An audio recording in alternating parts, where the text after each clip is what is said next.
Talk to me a little bit about with you, because I know like you're crushing on the crypto side. What's working? What's not working? So what's worked really well is the fact that I think we spoke about this because you wanted to go on the what's the Portuguese market that Yo, you were the thinking Joe of? Yeah. market. I'm tapping into it, by the way. Yeah. Oh yeah. Yeah. Okay. Well, I'll ask about that. But for us, it was the whole thing that is in French. I mean, we had tested in the English market, and I know we could break through, but our current setup wasn't as efficient. That wasn't the easiest lever to pull, so we shut it down because we had other things we could focus on. For us, I think we were able to spend up to like 100K a month on ads to a point where once we were at 100K, we only had like a few ads. But yeah, so we got like 100 a month on spending, and there we had like that big hit of, oh no, it's not working anymore. Our current flow of coming out with new ads, we'd come out with some, nothing crazy, and then we got a full time, I guess we could call him editor and content guy, because he actually goes with Alex, my partner Alex, and he films and he does all this stuff with Alex. And every week we'd come out with 15 ads, and that helped us scale up to 300K.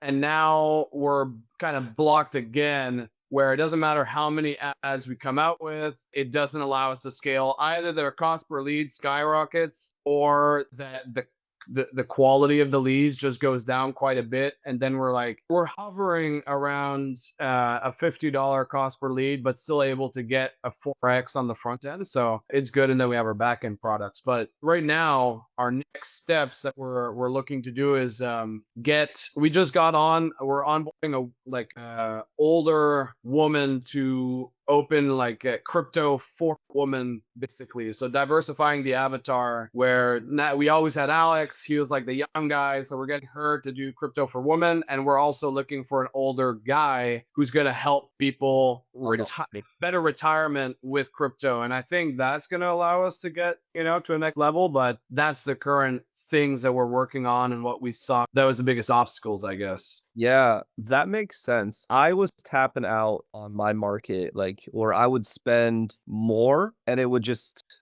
the quality just tanked. And it really was going into a new avatar of person that's talking to. Like it was at first it was just like my partner Kyle who's running Yeah. in this, and then we went and got UCG creators that we brought in house. Actually, at first it started as UCG creators, Nice. and in-house creative, and it became like a younger kind of light skinned woman, and it would get that type of demographic. Then we get like an older, like 45-year-old mother, because ours was the female niche. We just had like a good looking guy and then other women. And that's what opened up to different markets and inside of that sector. So I love that. I think that's gonna crush it for you guys, like actually. With the UGC creators, did you often you said you brought them in-house, so you just had like one person that you kind of ran with? Did you test a lot of people? Because one of the things I was thinking of, the question that I have is, it would be great to have somebody that you can kind of build like a longer term brand with,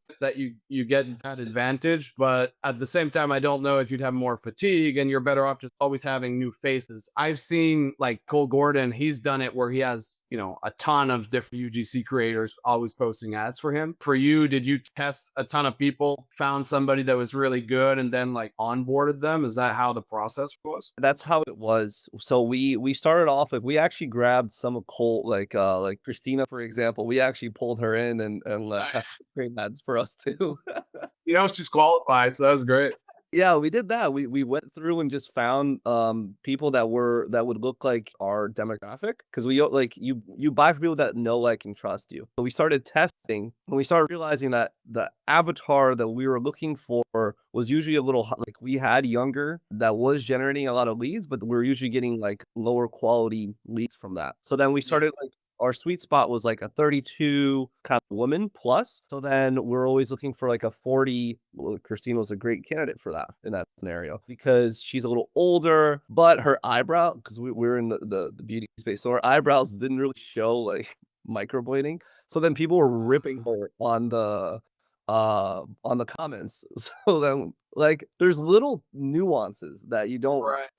Yeah, you wouldn't think it would have that much of an impact, but it did, because she didn't have her eyebrows. Wow. But that's how it ran. So we first ran tests with other like UCG creators, then we just brought them in-house and they still have like clients that they work with, but they're like X amount of content they need to do and hours are dedicating to us and actually create like they actually brainstorm the creatives as well. For them to brainstorm the creatives, are they doing a profit, like a small profit share of how they perform? Because like, what's their incentive to brainstorm on the creatives? No, we don't have a profit share on that. It's just we just onboarded them as that they would have to bring ideas to the table. That's nice. Yeah, I suppose. Yeah, thinking of UGC, sometimes they do that as well. Yeah. Okay. Nice. Because we currently have an agency that we started working with for ads. Before I used to run all of it, and then getting when we had to start pushing out so many creatives, it began to be a little bit more hectic. So we got an agency, and they do the scripting, and it's been working really well. I didn't think I'd get such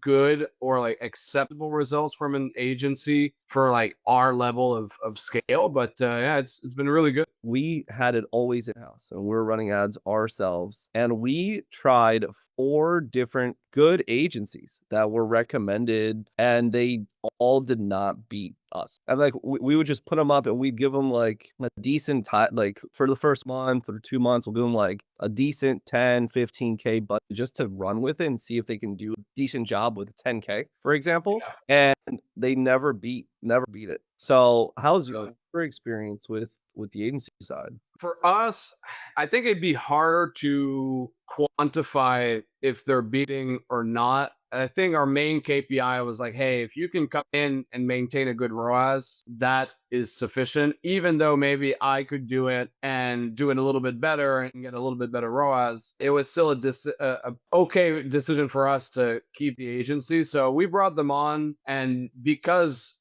it would be hard to like split the ad account and say, hey, we're going to have these campaigns, because I don't know, maybe you don't experience this as much, but if I come out with a new campaign, this is when I started hiring agencies, is we always had like, let's say 8 different campaigns running. And then typically every, like for the past year and a half, 2 years before that, if I started seeing the cost per leads go up, I would bring in the new campaign and would lower the cost per lead, and over the board, the business manager would be healthier. At the end, every time I would bring in a new campaign, it would actually cannibalize another campaign. So the other campaigns started skyrocketing in their cost per lead. So they were really competing against each other. And I think for us is because I would be a little skeptical to say that we're at the stage where we're really competing against ourselves, but I think that's what it was. Quebec is only 8 million people, and we have like 1.5 million people a month, I believe, who we reach with the ads. Obviously, they get more impressions. It's around 1.5 a month. That's why I think I don't know, it seems to be low for what I would think that we're really considering it's a mass market offer. But yeah, when we would want to test an agency, like if they came out with a good ad, then it might mess up one of our ads. So then it's hard to really compare. So that was our thing, is like, can they do that? And the most important part was, can they be congruent with the brand messaging? Do they understand the client avatar? Are they coming out with new ideas? I'm like, well, hey, this isn't working, so we should go and test that route, which I would then look at it and say, well, I think that's a good test. And I agree with the proactiveness. And let's do that. So that's what we were looking for when we took an agency. The first one we had, we got rid of them. They were horrible. They said that they had big names, running for Robert Kiyosaki. They said that they ran ads for Jeremy Minor, and I think they said Agora and Eddie Malouf. And I was like, okay, well, you got a great track record. Let's go. And then, yeah, it was just really bad management.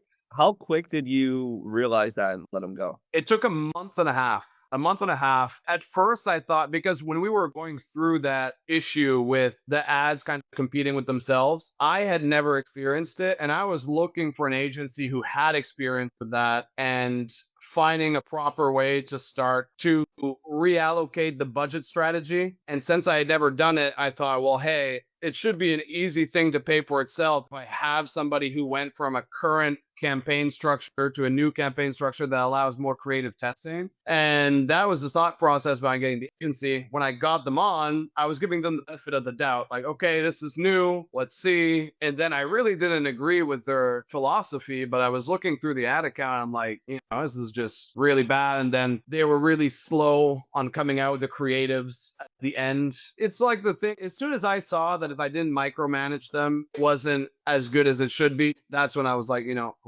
there's no more second chances or whatnot, because I knew long term there's no point of having somebody if the second I'm not there, it all goes to shit.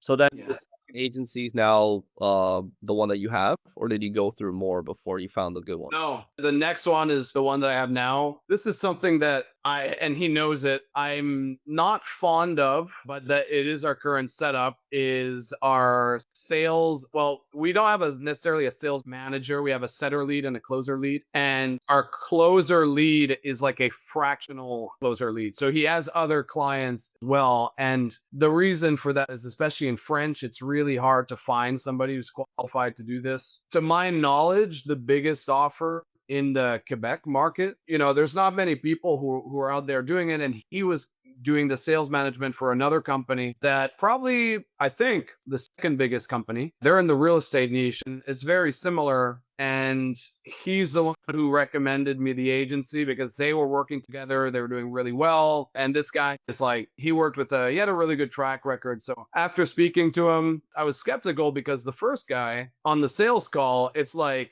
everything seemed really good. The track record was there. He spoke well. It all made sense. But as soon as it was put in action, it was horrible. And I'm thinking, man, I know agencies have a bad rep. You know it. You were an agency. I had an agency before, and like you always hear it, so it's like, can you find the right one? But so far it's the new guy, Justin, is really, really good. That's awesome, man. Congrats on that. I don't know if I told you this, but before, like I didn't mind being as involved because I didn't have the urgency to necessarily build a bunch of other things. I liked being in the company. To be honest, it was fun. Well, we acquired a crypto exchange, so we actually purchased the exchange. Yeah, and that is like, the goal is to take the coaching company and put all those funds into not only the funds and the cash flow, but also the client base, and push them towards the exchange, because it's something that will be it'll have an enterprise value. Whereas the coaching company, it doesn't, you don't have much of a long-term play. Now with the exchange, we bought it, but there's other services that we want to build. And we have different developers that we're going to work with to build out all the new platforms. So now I have to put all my focus over there. So I kind of had to find a way to make sure the coaching company still works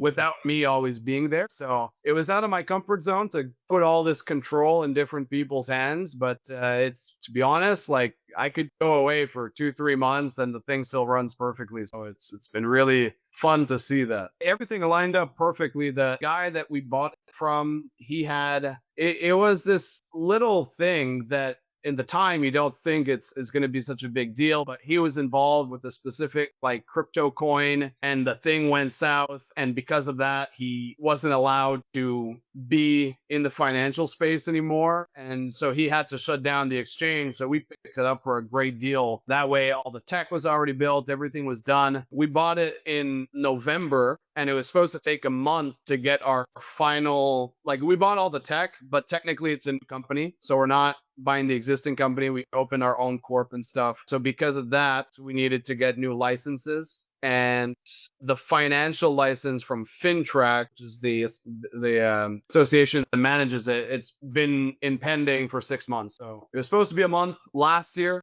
Usually it was like 2 to 4 weeks you got your license. Now they're super overwhelmed with applications and they're more strict. So yeah, we're just waiting for that. And we'll see. Right now we have the exchange, but we can't accept clients. So that's the downside for now. Is it a Canadian company? Yeah, we're currently only offering services in Canada. The goal will be to definitely expand outside of Canada, but right now I'd say it's like we're going to tackle Canada first for the same reason as when we wanted to expand in the English market. It's just harder. There's so much more competition. And in Canada, there's a couple big companies, but I think the edge that we're going to have is that because of the coaching company, we're able to profitably spend to acquire clients. Whereas you look at all the other companies and there's really strict rules with what you can say when it comes to an exchange, wallets or things like that with advertising. I don't know if that's why they don't advertise, but none of them advertise. So they kind of just get their clients from word of mouth. They had some aggressive marketing campaigns at launch, but for us, we're going to be able to spend money to get our clients, everybody who might not buy our high ticket programs, they're still good. Yeah, they could all funnel into that. We have a big list and stuff that don't buy yet. So we're probably gonna come out with like lower ticket products too to get people educated so they at least know how to invest and things like that. Yeah, that's gonna give you a lot of new things that I think is gonna be fun. Are you also pushing out like content and blogs to educate people, or are you strictly on just direct response right now? We did only direct response for probably, I think we started doing organic like a year ago, or maybe not even a year ago, like 6 months or something like that. Yeah. So we used to only do direct response at a stage where everybody was like, couldn't believe it that we'd have the numbers we did with purely direct response. And at that time, somebody would have asked me about organic. I'm like, why do organic? Like it's so easy to just do it when you pull up an ad. And this was also the time that I could get away with running maybe 2 ads a month and we're, bringing hundreds of thousands a month profitably. But then we started the organic. And we do like a YouTube video a week, reels every day, stuff like that, obviously across different short form platforms. It's been really good, but we haven't went viral or anything. I'd say the reach is quite low. I know that reach is not necessarily like you always hear that where reach doesn't mean money, but at the same time, I feel like we're pretty mass market. We're trying to definitely get in front of more people. I just purchased a program from Joel Kaplan. He's going over how he built his organic social strategy. I saw that. That call to action on it actually. I was like, you know what? It was a really good price. I was like, I just make 2 sales, we're good. So the odds of us not making 2 sales is pretty low. But I'm hoping to learn. Yeah, as I've seen a few people blow up recently. Now I'm like, they must be doing. I know there's a strategic approach to it in a way that we're lacking, and yeah, I'm trying to learn that. Had you ever done much organic with your brand? We had a similar issue that you just shared with me. We were pretty consistent every day on social. We weren't doing a ton of YouTube, I'll say, but we were doing Instagram and TikTok. And we didn't go at any crazy viral stuff. Like the most views, like 25,000. But it was also niche.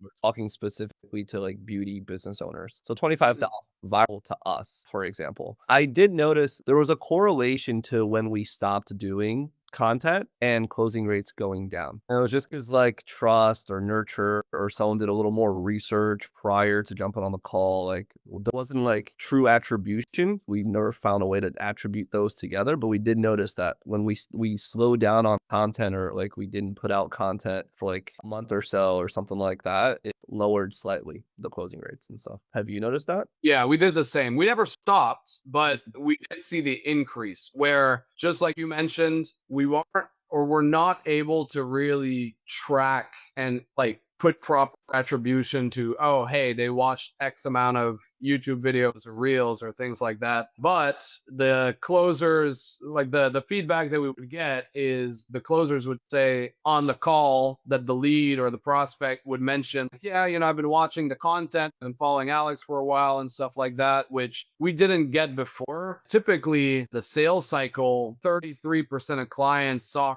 ad for the first time and purchased within 7 days. So most of these people, we just had a very, very aggressive sales team. We actually don't run direct to closer funnels. Everything goes through setters. What's it look like? Like opt-in to setter to qualify to then closer? Yes, technically. We only do masterclass ads right now, so VSL. And everybody who opts in, they're going to get called pretty much instantly and get the VSL, and then they can apply or book a call. They first have the survey and then they book a call, just like you would with a regular VSL. But we changed it from going direct to closer to direct to setter, because what would happen is that when we went direct to closer, it wasn't necessarily the qualification that was that bad, although for us, it's a little bit harder than a B2B business where, you can easily tell based on their question or their answers if they're qualified or not, or maybe not easily, but you get a better idea For us,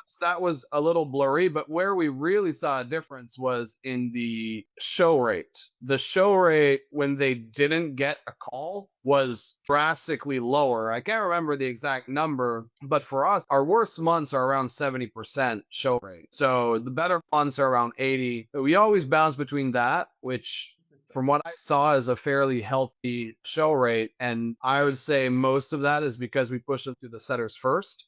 And when those people booked before, we had our setters calling them to confirm the appointment, and they didn't have an appointment with them. So they were like, oh, well, yeah, I have the appointment. And it took more time for the setters to try to just call everybody than to have them booked right into their calendar. And that way we're maximizing closer availability, and the setters are happy because it's like, throwing them some good leads. And we got setters that's where all of most of the magic, I guess, in the company comes from, is our setter team. We have I think we're 7 setters right now. 7 setters, and we'll get like 150, 160 leads a day, give or take. We used to give more leads per set. We've kind of tested a little bit of everything, and anywhere between like 10 to 35 leads a day per setter. I find 20 is probably the sweet spot for what we're doing. We just get pretty much all of our calls or all of our deals from setting. It allows us to build a lot of trust with people, because even when we have the masterclass, there's such a large percentage of people that just don't listen to it, that our setters can educate on the call, get them interested enough, and then they book the sales call, but they'll send them homework in between, which is essentially just another version of the VSL, but a little bit modified, knowing that they've already spoke to a setter. That works really well to warm them up to or prior to their sales call. Have you tested putting your top setters to get a higher percentage of volume for both calls? We don't do because the inbound is not the biggest driver for our setters. So we do round robin, unless my lead would tell me opposite for recent months. But yeah, we do round robin for inbound, and outbound, we will give more leads to the top setters. Like, we got a pretty drastic in typical months. Sometimes you'll have a guy who will usually be, and this is something that I'll share you the photo. Yeah, so everybody gets to choose what they want to be at first, or at first they might not get to choose, and then they have to hit like their first certain milestone, and then they can put something cooler. But yeah, this has become like a running joke within our company. Is like, you don't want to be in the grass and you want to be on the podium. And typically, like for us, these two guys, they're just always really ahead of everybody. You'll have good contenders some months, but on a typical basis, they're always really crushing it. So we'll give. What have you noticed that's making them crush more? Because those are your A players. What do you feel like is causing them to win? For me, I would say it's probably a level of human intelligence, emotional intelligence. I think it's something that as a setter has a really, really big impact, because you're getting somebody who's really cold, and you need to have this charisma on the phone to be able to take those people from cold to trusting you. And there's that side, and then there's a mix of, they also work really hard. Like these guys, they're making 15 to 30K a month sometimes as a setter. So it's like, for them to be able to meet those numbers, they're super excited.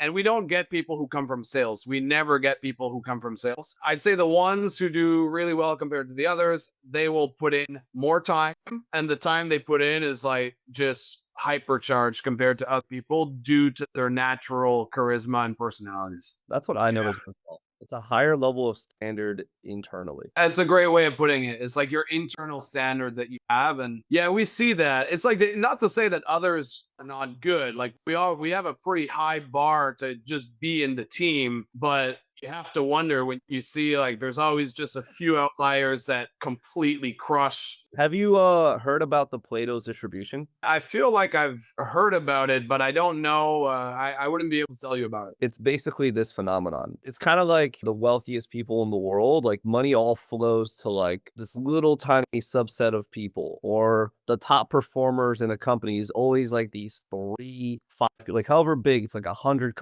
people in the company. It's really like 7 that's like absolutely tearing it up. That's just how Plato's Mm. information always kind of just puts into perspective. Yeah, I could definitely see that being accurate from my personal experience and seeing, before we were in network marketing. Well, yeah, I mean, did you do network marketing as well? I Is back in the day with John, I was 20. Yeah. so you've been in it. That's where I met Alex. So like for me, I bring that up because you just met. It's probably the one of the most easy to see examples where there is so many people who come into network marketing and they say they want to crush it, and the odds of success are just like so low, and the people who really do succeed is so low. And everybody who fails will usually say like, oh, it was his timing, is the company, he had this, he had that. But realistically, those same people go and start another company and they crush it, and they do something else and they crush it. Yes, there is timing and all these things, of course, but I do think that some people just have it. You can build it, but most people, I think, they don't want to work on themselves that much. And that's a point that I would say is also like, for me, I remember when I was in sales or learning sales, I had this constant dilemma of, well, that's not who I am. Or it wasn't as much as my own dilemma, more so the one of others when I was trying to coach it, because I would take somebody else's presentation and study it word for word, their tonality, how they made certain jokes, when they had certain pauses, all these little things, so that you had a specific presence. And I feel like a lot of people, they don't want to do that, and because they feel like it's not them. But who they are only gets them the results, that they have. And then if they want to get the different results, you have to be really open to that. So I would say that their internal bar is high, but at the same time, they're very open to being molded into somebody else. Whereas sometimes, asking a very difficult conversation on a setting call, you might say that's too pushy or something like that. But that's a reframe of how you think, and I think that's hard to do for some people. And you can still perform well without doing all of that. But the best ones are probably able to do it a little bit better. I agree with that a lot actually, because I my very first program that got me to 100K a month was Sam Ovens Accelerator. Yeah, the OG. The Yeah. I swear to God, I was in that product and I like churned into Sam. Yeah. What did you find that were like the biggest, I guess, changes that you took from that helped you? You said 100K a month specifically. Yeah. What were the biggest changes that you saw in the program? The biggest thing was just belief. I think I've always had a confidence in myself that I was gonna achieve stuff. But with Sam, for some reason, he like funneled it correctly with testimonials and that like showed people in like a 60-day window and a 12-month window, like going from 0 to 500K a month, 200K a month. And I was like, if those people could do it, like I can 100% do it. And like it just hard, and I was 21 now at the time. So that was the first one. Then the second was I've been a good communicator, but I didn't understand sales to a high level until I went through Sam's sales training. And he said that he was an introvert and he sucks at sales and he wasn't good and he got better at it. So I think it was just these little micro reframes, honestly, on myself. And that's what popped it for sure. And you also had the internal drive, I think, to accommodate that. It's like you were going to be somebody who won if you put yourself in the right vehicle, and that was kind of just fine tuning the vehicle. Probably you were already a good drive, or maybe it'd be the opposite. I remember I probably still have it on my computer. The note I would grab like notes on pages because I have a Mac, and I would like week 1 this video and then write notes on that video, like exactly what I learned, the biggest takeaways, and then week 2 this video, and then like they're literally embodying Sam. And I think that really put a strong kind of awareness on what I was actually supposed to do. And I even like I almost felt like I was almost thinking like Sam. Have you ever went to one of Sam's masterminds or been in one of his? Yeah. I actually met Sam at Cole's mastermind like boardroom, like 68K. that I paid for. I was a little shell shocked, to be honest, first time I met Sam. What year was that you met him? 2022. Ah, man, okay, yeah, because I was in boardroom as well, but I never met Sam. Wasn't there when I was in boardroom. I stopped but I had the same feeling with Cole, actually. I think Cole was the one that, like, when it came to sales and I would be speaking to myself in my head, I'd notice I'd speak like Cole in my head, and it was like, it was weird because he speaks a very certain way. Like, you know how he talks. Yeah, it was just always playing in my head. I'd listen to the stuff on repeat. I'd take notes. I'd go to sleep with it. I would, like, I just brainwash myself, which is what allowed me to build, I think, the setter team that we have now was a lot of that side. So, and Joel was also my third. I'd say that the three people who had the biggest impact were Sam, Joel, and Cole. What did you pick up from Joel? I haven't gone through any of Joel's stuff. Joel, I remember it was the most basic thing, but at the time he said that, and a lot of people get this wrong when you're starting. It was the first person who helped me get from like 0 to 10K and then 40 and 100. And well, actually, he would have been the person who helped me get to 100. The first. I went with Cole after, but for Joel, it was to focus on those three pillars: setting appointments, closing appointments, and then fulfillment. And I think that, as simple as that sounds, it's that the whole thought process was to not feel like you need to be good at fulfillment before setting appointments, because, like, you get good at fulfillment by doing sales. And to do sales, you need to just focus on setting appointments. Don't get good at sales before you can actually have people to talk to. And once you figure out how to get people to talk to, then you can start figuring out how to get good at closing them, and then you can start figuring out, how to do the thing. And as easy as that is, how many people you see who try to start a business and, like, you try to be perfect at everything before launching it, and then you never figure out lead gen. I think that really, really helped. And also teaching you how to track specific KPIs and look at it, because I remember I had my whiteboard and I just wrote down for like 10K. I was doing it with Instagram at the time, Instagram outreach back in the golden days for that. I knew how many people I had to message to get an answer, how many answers I had to get a triage, how many triages to get a sales call, and how many sales calls to get a client. And then I just reverse engineered the numbers. It gave me confidence I did it myself enough, gave me enough confidence to get a VA, trained the VA to do it. It just worked. But I knew, like, the big steps of launching it, and then it was like, somebody listens to us, oh, that's it. But yeah, it's not really difficult to do, like, realistically to scale. Yeah, Joel broke those down for me very well at the time. It helped me get to the first milestones. I love that, man. I love that. Yeah. Speaking of Facebook and Instagram, because that's what, did you ever do, like, outreach or setting in? Because for us recently, that's been a big hit where Facebook blocks us all the time, Instagram as well, and we can't do much outreach. Or, like, we used to use a group funnel. The group funnel was a really big profit lever for us, and now it's very mediocre. Like, it used to be probably $250,000 a month from the Facebook group alone, or maybe 200, but now it's maybe 50,000 or something like that, just because we can't reach out as much and do these type of things. And for Instagram, we can't have our setters logged into the Instagram because it bans the account. Yeah, in my mind, it's like, I don't know, we just barely focus on it anymore. But have you had anything? I think there was a golden era for this. We did outreach. We would outreach we'd be doing about 100 outreaches per setter, a DM setter that we would have per account. And we would close a decent amount of people, like, not any crazy numbers, but like each setter could probably get like 6 to 8 new closed deals on just straight outbound for us. That pumped. But then I'd say it slowed down. I think when Instagram opened up, like, primary, general, and then request folder, kind of started filtered more into spam, and, like, towards the tail end, we're maybe getting like 1, maybe 2 deals per setter, DM setter on outreach. We were doing the exact same outreach messaging, and we even tried tweaking, like, the opener and stuff like that. It just wasn't hitting people's inbox where they could look at it. It was getting, like, into the That's the same.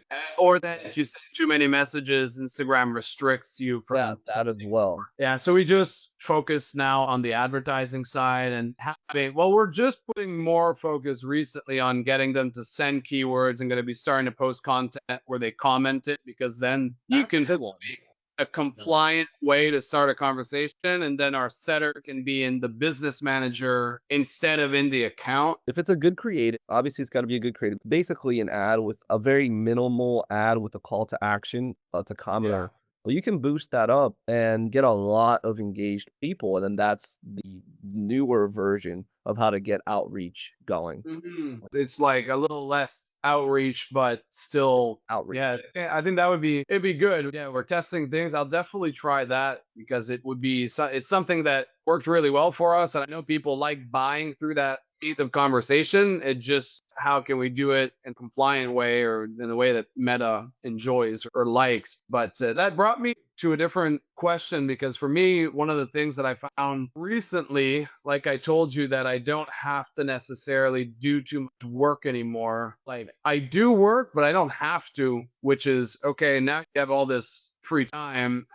Where do you find yourself in the company right now that are you enjoying what you're doing as much? Or is it like you find yourself a very different role or you stuck through? Like, how did that evolve now that also you just sold. So maybe it changed a lot in the last, last 2 days. But yeah, how was that progression on your I was fully not involved. Like when I got to that point where I had closers closing within metrics, setters setting within metrics, ads rolling all within metrics, and we're getting enough calls, and all closers are pumping it out. I'm not taking any calls, not doing anything, or reviewing or having to review. I went through a window where I was like, this is the coolest thing in the world, printing money. But then it got like I got a little like I was like, what am I supposed to do now? It then like opened the door to like look at more higher leverage activity, which is like creating content, build the brand, and that's where like you should be directing kind of the attention. But yeah, it's like a weird dilemma because like your goal is to get to this freedom where you don't have to do anything. But then when you get there and you actually are like, it's not like you got there and you're not making money. Like you're printing and you don't have to do anything. At that capacity, you still want to go do more stuff. the goal is to be able to do what you want, but not necessarily to then stop doing it. For me, yeah, it's just like, okay, what do you focus on when you have people doing all the different things? I feel like now what I used to be good at, I have to maybe go learn a new skill and maybe apply It that. becomes now coaching. So so after I had that phenomenon, I then realized that I need to coach my team to be better and I have to play the game through them. Then I started doing more kind of quality controlling and improving on what they're doing with their own activities and playing the game through the team. Cause like your team is good. I assume the team is good because you have high standards and you're doing good, but you're always trying to get better yourself. So then your team might also have that standard, but not as high as yours. So then how can you impact the team to do better, not with more output, but more quality of the output? And what do you find that like is that just more one-on-ones type thing, or is there a structure that you've been able to increase that with the team? On the efficiency side, yes, the one-on-one helps. So you have a lot of awareness of what their goals are because people have different goals. Like some people it is money, other people it's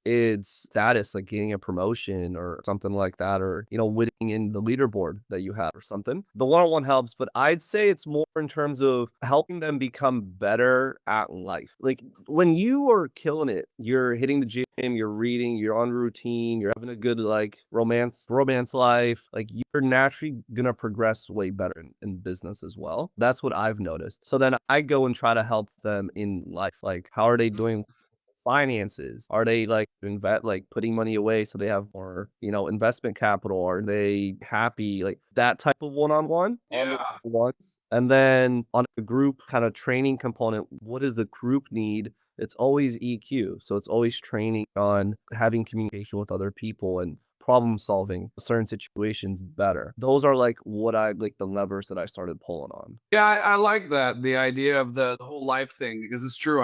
On my end, anyway, I obviously see it for myself, but to focus more on that with the team, I think it's something that could probably have or definitely would have a pretty big impact. But I would not say that I've done much of that realistically. It's kind of more always like in the business, but if you're healthy, everything or outside of that, then indirectly it'll improve the other numbers. So yeah, that's a good point. And then to go into one more step after that, like after exit, I got like an itch to like, cause I had like 7 days before I built my holding company. Like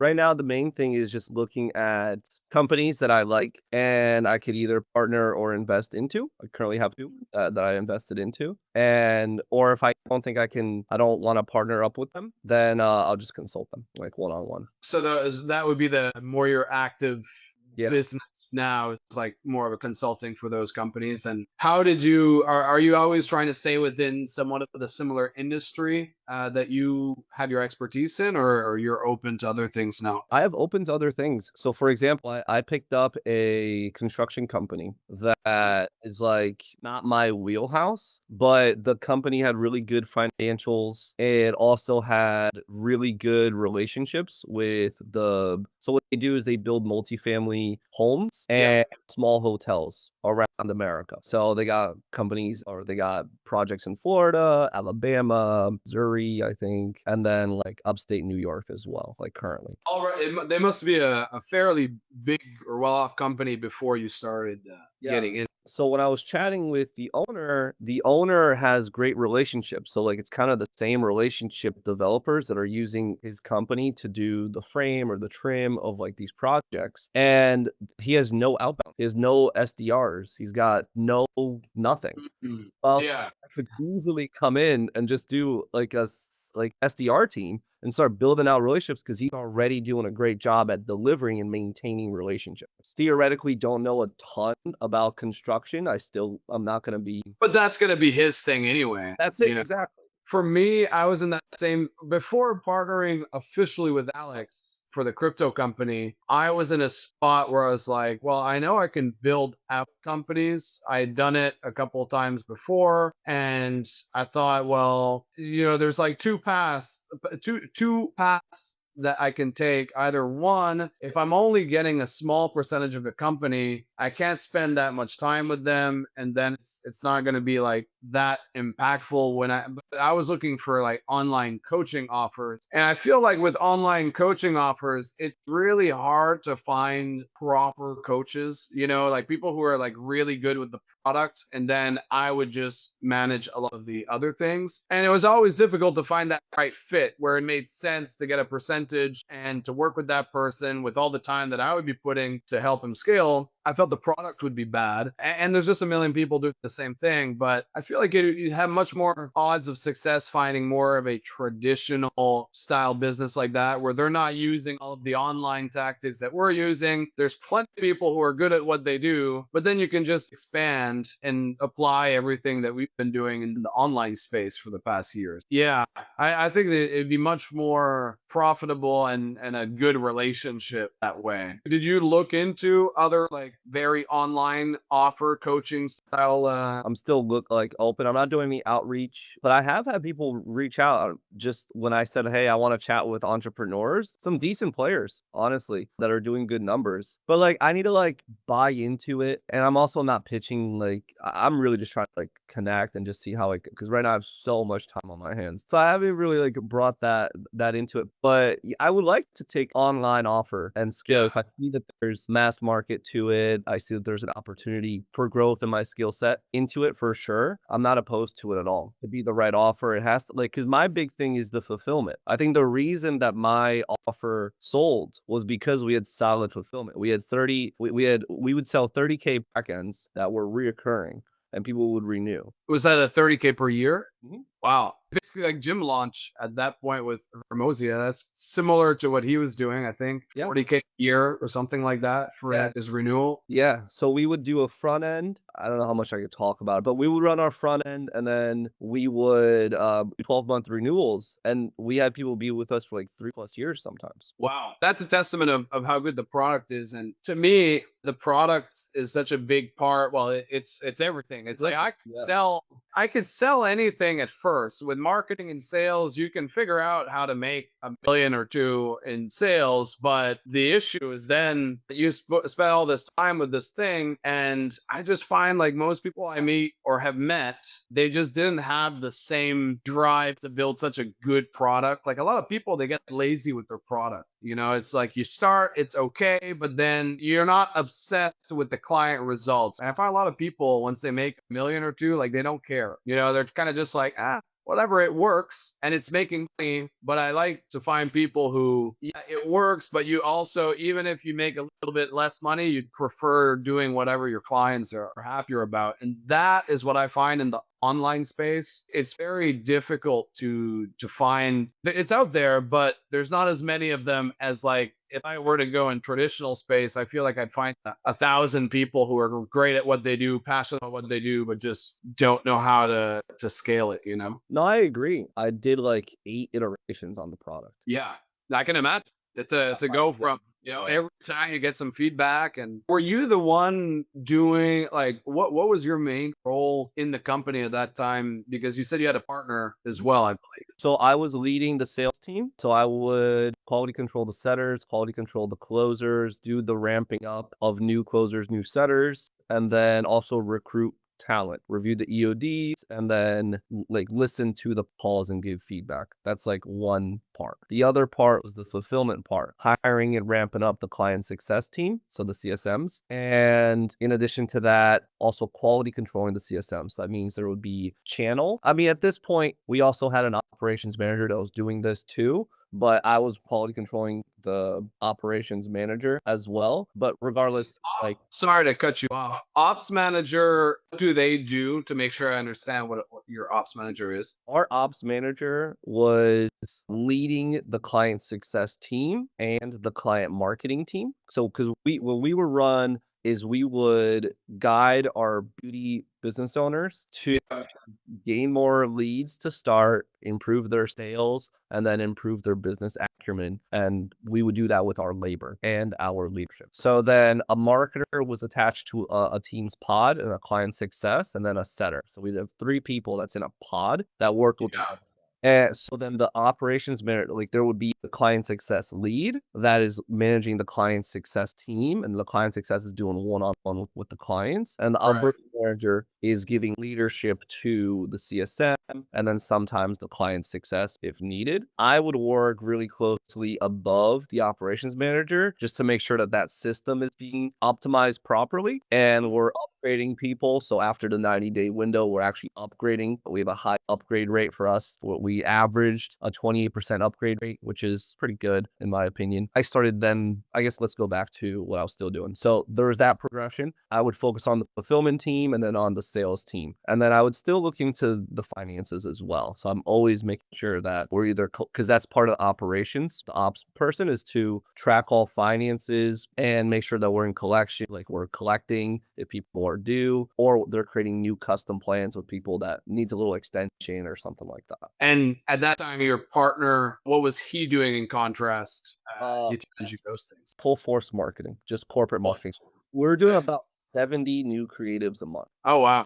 So is that, when you say 70 new creatives, like for us, when I said we do 15 a week, it is not technically 15 a week. It's 5 with 3 hook variations, which makes 15. Is that like, okay? Yes, you guys are pumping out, and you were doing it in house, so that would be a lot of time to get all that. Yeah. To do it right, and like if you're really putting a lot of time towards it, it'd be a lot. And the reason I asked about the ops manager is because one of the positions that we have right now that I've been bouncing kind of back and forth between is, like, I guess tech and ops. I guess for you call it ops, so not the same thing. We could probably call it tech, where it's like somebody needs to be onboarded and the onboarding process, or something broke and you need to do this. And we used to have a guy who would do that. But the issue with him is that he started and he was just good at everything. He became top setter very quickly, became top closer very quickly. After that, we tried doing sales management. That didn't go well. But he was used to big money, and then he was really good in tech and like building stuff. But the pay, his goals and the company, like what you could pay for that position, didn't align. So ended up not working out. We're currently working with an agency doing it, and it's good, but I feel like it's something I would love to have somebody internal who's often like thinking about different things that we could optimize, and constantly. I can only imagine if I was working with a ton of companies and I had to optimize all these systems, it would be hard to do. Did you guys have anybody that was in charge of like that kind of system optimization in tech? No, that was something that both me and my partner would just kind of do at the Yeah. same. And that's where I think that I wasn't sure that I kind of felt like, it'd be premature for me to find somebody. I could do a lot of this stuff. Is it worth getting somebody to do that? But yeah, I feel like we're probably, I mean, if you have a lot more time now, that could be a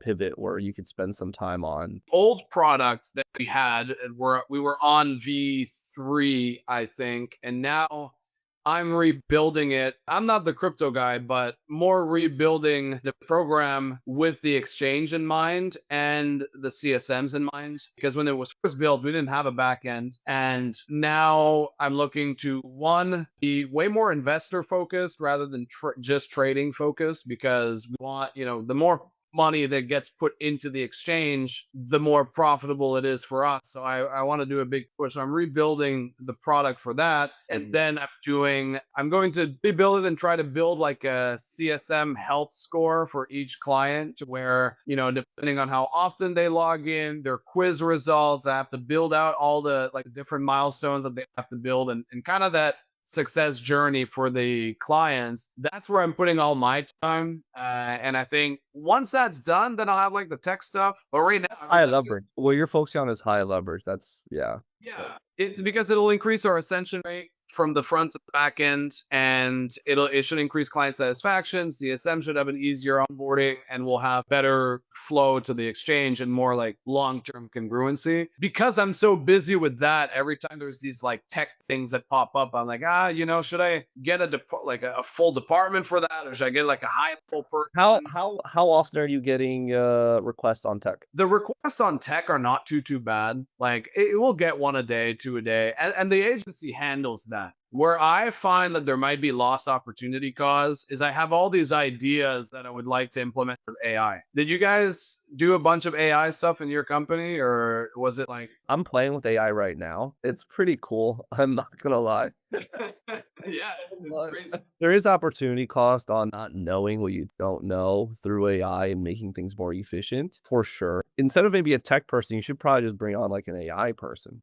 Yeah, that's what I'm looking to do. I think after speaking to a lot of people, and like I did a bunch of interviews and trying to see how people would manage. But yeah, I think AI is something that I'd like to have somebody who's just constantly, their role is to see all the departments and build AI solutions that make them more efficient. And for me, I would personally enjoy doing that. It would kind of be like fun to me, but at the same time, I don't think it's like probably the best. Well, that's the thing. I'd have to like, I'm good with systems. I'm the one who built all of our systems and usually do like no code AI or like a little bit of coding. But after that, from what I saw, to hire like a junior senior developer who can actually lead a project, it would be, I think it was like 15 to 20K a month for like a senior that's 5+ years of experience, really good at what they do. For 20K, they're probably going to do a way better job than me trying to learn it. So it's like, it's fun. It's like you said, you went through it and you have all these things that are so cool to build. So yeah, that's a hire I've been contemplating recently. I think it'll be a good one. I'm excited to see like if it actually works well, but I would look into it. Could be a developer, but also just like that person that has an awareness on ops as well. So it's almost like an ops tech AI kind of mingle of three. Just yeah. is if you go straight developer, you might not have some business kind of awareness. They just have like developer awareness, and that might not be the best fit. And that's where I was like debating between a junior and senior. Like from what I studied and I spoke to people, I think I'll probably manage the projects because like you said, you need to understand, yeah, we might have this project that I want to build to optimize for our, like I wanted to do for our sales team, where every single setter call and closer call is transcribed and put into the AI, and it'll automate notes, and then we could have custom follow-up systems for it. And it would always be automated